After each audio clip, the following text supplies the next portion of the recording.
Hello, class 11 students. This is your biology teacher Agrima Rawat. So, we have been doing the chapter number 8 Cell, the unit of life. And we have been talking about the eukaryotic cells. In that, we have seen the plasma membrane and the cell wall, that are the protective layers of the eukaryotic cell. Okay, now we are going to talk about the endomembrane system. Now, what is endomembrane system, or we can say in the simple words, the things that are inside the protective layers, we are going to talk about them. So अगर हम बात करें इनकी, तो उन जो cell wall और plasma membrane के जो अंदर की तरफ आपको जो कंपोनेंट्स मिलेंगे, जिन्हें हम ऑर्गेनल्स के नाम से भी जानते हैं, तो ये जो ऑर्गेनलीज होते हैं ये आपके अलग अलग तरीके के होते हैं. कुछ कोऑर्डिनेशन में एक दूसरे के साथ फंक्शन कर रहे होते हैं, ठीक है. कुछ अपने अपने फंक्शन करते हैं. ऐसा कोई कोऑर्डिनेशन की ज़रूरत नहीं है कि तू ये करेगा और मैं ये करूँगा तभी ये काम हो पाएगा. अलग अलग भी कर रहे हैं तो नॉट अ प्रॉब्लम, ठीक है. ऐसे कोऑर्डिनेशन बिठाने की ज़रूरत नहीं है, ठीक है. तो जब हम एंडोमेट्रियम सिस्टम की बात करें तो कुछ ऑर्गेनल्स ऐसे हैं जो कि अपने जो काम है वो कोऑर्डिनेटेड वे में करते हैं. सब एक दूसरे के साथ मिलजुल के काम कर रहे हैं, तभी इन सबके काम हो पा रहे हैं. अगर एक ने भी काम नहीं करा तो किसी के भी काम प्रॉपरली नहीं हो पाएंगे, ठीक है. तो ये सब कोऑर्डिनेशन में काम करते हैं, तो इन्हें हम बोलते हैं एंडोमेम्ब्रेन सिस्टम, जो मेम्ब्रेन के अंदर आपके जो ऐसे सिस्टम की तरह काम कर रहे हैं, ठीक है. तो यहाँ पे बता रखा है, while each of the membrane organelles is distinct in the terms of its structure and function, many of these are considered together as an endometrium system because their functions are coordinated. Okay, उनके functions coordinated हैं. तो बहुत बड़ी चीज़ कह दी इन्होंने कि coordinated functions हैं इनके, जैसे कि endoplasmic reticulum, Golgi complex, lysosome, vacuoles, ये चारों एंडोमेम्ब्रेन सिस्टम में आपके आ रहे हैं, ठीक है. क्यों आ रहे हैं? क्योंकि इन सब के काम एक दूसरे से कनेक्टेड हैं. ओके. और इसके अलावा माइटोकॉन्ड्रिया, क्लोरोप्लास्ट, पेरोक्सिसोम्स, ये सब आपके और ऑर्गेनल्स हैं जो कि ऐसे कोई कोऑर्डिनेटेड वे में काम नहीं करते, ठीक है. इन लोगों के साथ तो बिल्कुल भी कोऑर्डिनेटेड नहीं है. एंडोप्लाज्मिक रेटिकुलम, गोल्गी कॉम्प्लेक्स, इन सब के साथ कोऑर्डिनेशन में काम नहीं करते ये, ठीक है. तो इसलिए इनको एंडोमेम्ब्रेन सिस्टम का पार्ट नहीं बनाया गया. तो हम अब एक एक करके पहले एंडोमेम्ब्रेन सिस्टम के जो ऑर्गेनलीज हैं उनके बारे में देखेंगे, ठीक है. So the first organelle of the endomembrane system is endoplasmic reticulum. Okay, let's see it by the structure of it. इसको इसके स्ट्रक्चर से देखते हैं तो ज़्यादा अच्छी तरह से समझ आएगा.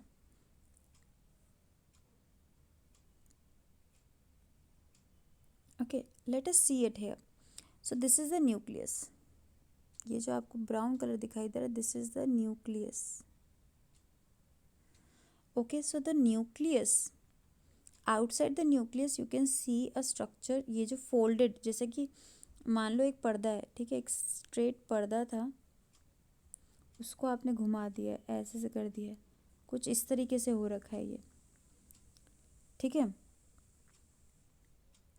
तो ये है एंडोप्लाज्मिक रेटिकुलम.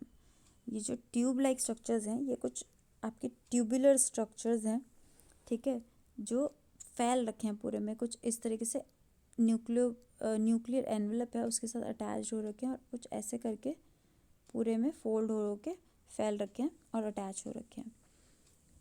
अब इनका बहुत मेजर रोल है यहाँ पे. एंडोप्लाज्मिक रेटिकुलम जो होते हैं, जिसे हम ER भी शॉर्ट में कहते हैं, ये आपके एक स्केलेटल सिस्टम की तरह काम करते हैं. जैसे हमारी बॉडी में, ह्यूमंस की बॉडी में स्केलेटन होता है, हड्डियों का ढांचा है जो हमारी बॉडी को स्ट्रक्चर दे रहा है, वैसे ही इसको साइटोस्केलेटन बोला जाता है. एंडोप्लाज्मिक रेटिकुलम को साइटोस्केलेटन बोला जाता है. क्यों? क्योंकि ये स्ट्रक्चर प्रोवाइड करता है सेल को, एक शेप प्रोवाइड करने का काम करता है सेल को, ठीक है. ओके, तो ये जो होता है ये आपका साइटोप्लाज्म में फैला पड़ा है, एंडोप्लाज्मिक रेटिकुलम, ठीक है. और एंडोप्लाज्मिक रेटिकुलम की वजह से जो सेल के अंदर का स्पेस है, जैसे ये मान लिया ये सेल है आपका, इसके अंदर का स्पेस दो हिस्सों में डिवाइड हो जाता है। एक तो ये बाहर वाला स्पेस है जिसमें एंडोप्लाज्मिक रेटिकुलम नहीं है। अब ये जो एंडोप्लाज्मिक रेटिकुलम के बीच में जो जगह है, दिख रहा है ना, बीच बीच में जगह है, ये फोल्ड्स ही तो हैं, ये इस तरीके से फोल्ड हो रखे हैं, बट इनके बीच में तो जगह है ना, वो साइटोप्लाज्म इसमें फंसा हुआ है। ठीक है, तो ये जो फंस रखा है यहाँ पे, उस बीच वाली जगह को हम क्या कहते हैं, हम यहाँ पे टर्म यूज़ करते हैं ल्यूमिनल। ठीक है, जो ईआर के एंडोप्लाज्मिक रेटिकुलम के अंदर स्पेस है, जगह है, उसको हम बोलते हैं ल्यूमिनल। ठीक है, यहाँ देख सकते हैं आप, ल्यूमिनल टर्म आ रहा है। ठीक है, और ये जो बाहर वाला स्पेस है, जो एंडोप्लाज्मिक रेटिकुलम के बाहर की साइड आपको दिखाई दे रहा है, उसको एक्स्ट्रा ल्यूमिनल वर्ड दिया जाता है। ठीक है,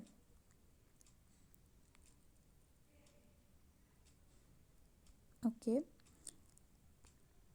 ठीक है। तो एंडोप्लाज्मिक रेटिकुलम की वजह से साइटोप्लाज्म जो सेल के अंदर की जगह है उसको दो कंपार्टमेंट्स में आपने डिवाइड कर दिया। एक तो ल्यूमिनल, जो कि एंडोप्लाज्मिक रेटिकुलम के बीच में जो जगह है उसको बोलते हैं, और जो एंडोप्लाज्मिक रेटिकुलम के बाहर जो स्पेस बचता है वो सारा आपका एक्स्ट्रा ल्यूमिनल कंपार्टमेंट है। ठीक है, तो ये चीज़ हो गई, इसकी वजह से ये हो रहा है। ठीक है, और इसके अलावा जो आपके एंडोप्लाज्मिक रेटिकुलम होते हैं वो दो तरह के होते हैं। Okay, you have learned it already in the previous classes that endoplasmic reticulum are of two types. One is rough endoplasmic reticulum and second is smooth endoplasmic reticulum. ठीक है, तो टर्म क्या आ रहा है, रफ, जो एडिशनल हम चीज़ पढ़ रहे हैं, रफ और स्मूथ। अब रफ का मतलब क्या हुआ, बाहर से खुरदरा, और स्मूथ का मतलब क्या हुआ कि बाहर जो उसका सरफेस है वो चिकना होगा, बिल्कुल स्मूथ होगा। ठीक है, उसी बेसिस पे इनका नाम रखा गया। तो हम ज़रा देखते हैं यहाँ पे,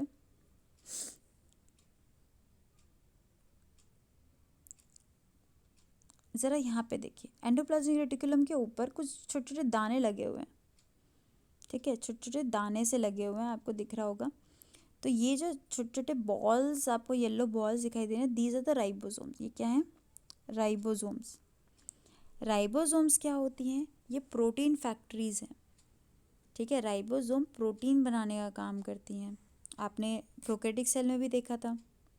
ठीक है, यहाँ पे भी यूकैरियोटिक सेल्स में भी राइबोसोम्स आपको मिलते हैं, and they are also responsible for the protein synthesis है। ये रिस्पॉन्सिबल हैं प्रोटीन सिंथेसिस के लिए यहाँ पे। अब ये जो राइबोसोम्स हैं ये अटैच किसके ऊपर हैं, एंडोप्लाज्मिक रेटिकुलम के। ठीक है, तो ये एंडोप्लाज्मिक रेटिकुलम से क्या काम करवा रहे हैं, एक तरह से प्रोटीन सिंथेसिस का। तो अगर हम बात करें कि जो रफ एंडोप्लाज्मिक रेटिकुलम है उसका फंक्शन क्या है, its function is to produce protein. इसका काम क्या है, प्रोटीन प्रोड्यूस करना या सिंथेसाइज करना। ठीक है, सिंथेसाइज भी करेगा ये, मतलब बनाएगा भी प्रोटीन को राइबोसोम, और उसके साथ साथ उसे सिक्रीट भी करेगा, उसे निकालेगा और जहाँ पे उसकी प्रोटीन की ज़रूरत होगी वहाँ तक पहुँचाएगा। ठीक है, अब इस एंडोप्लाज्मिक रेटिकुलम के सरफेस के ऊपर राइबोसोम्स लगे हैं, तो इसका सरफेस पूरी तरह से स्मूथ तो होगा नहीं, थोड़ा रफ है ना, तो इसलिए इसका नाम रफ एंडोप्लाज्मिक रेटिकुलम दे दिया। Okay, the second type of endoplasmic reticulum is smooth endoplasmic reticulum. As you can see it here, यहाँ आप देख सकते हैं कि इधर वाले जो एंडोप्लाज्मिक रेटिकुलम हैं, ये जो ट्यूब्स जैसी हैं, इनके ऊपर कोई राइबोसोम्स प्रेजेंट नहीं है। तो इधर वाले जो आपकी ये एंडोप्लाज्मिक रेटिकुलम है, इन्हें हम कहते हैं स्मूथ एंडोप्लाज्मिक रेटिकुलम। इन्हें कह रहे हैं हम स्मूथ एंडोप्लाज्मिक रेटिकुलम। क्यों, क्योंकि उनका सरफेस पूरी तरह स्मूथ है because of the absence of ribosomes.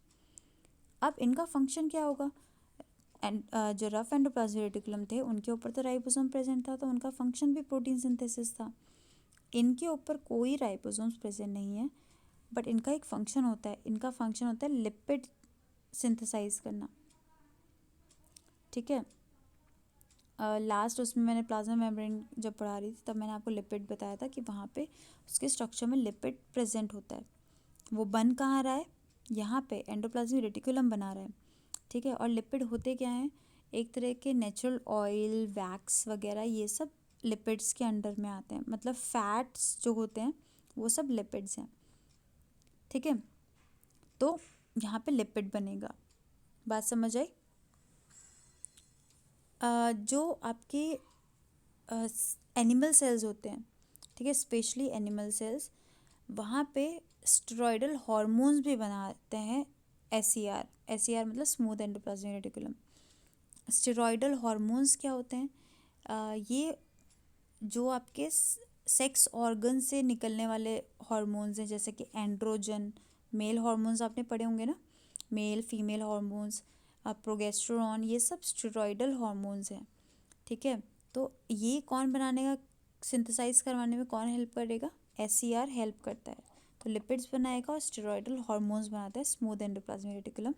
और जबकि आपका जो रफ एंडोप्लाज्मिक रेटिकुलम है, its function is to synthesise protein and it also secretes the protein, ठीक है। और ये पूरे endoplasmic reticulum, rough endoplasmic reticulum पूरे जो न्यूक्लियस के बाहर अच्छी तरह से फैले हुए होते हैं। तो आप जिसे स्ट्रक्चर में देख ही सकते हैं यहाँ पे, ठीक है, आपको स्ट्रक्चर दिख ही रहा है। ओके, तो इसको आई थिंक आपको ये चीज़ समझ आ गई होगी, rough endoplasmic reticulum and smooth endoplasmic reticulum. तो ये बहुत इम्पॉर्टेंट आपका स्ट्रक्चर है, ठीक है। और एक और चीज़ है, न्यूक्लियस के से बाहर कोई चीज़ जानी है, अगर न्यूक्लियस से बाहर कोई चीज़ मूव कर जानी है तो वो भी एंडोप्लाज्मिक रेटिकुलम के थ्रू होगी, ठीक है। रफ जो आपके एंडोप्लाज्मिक रेटिकुलम है वो ही न्यूक्लियस से बाहर पैसेज प्रोवाइड करेंगे, ठीक है। तो यहाँ पे बहुत इंपॉर्टेंट फंक्शन आ जाता है एंडोप्लाज्मिक रेटिकुलम का। Okay, so this was the first endo membrane system organelle. In the next video we will talk about the other endomembrane system organelles. Okay, thank you.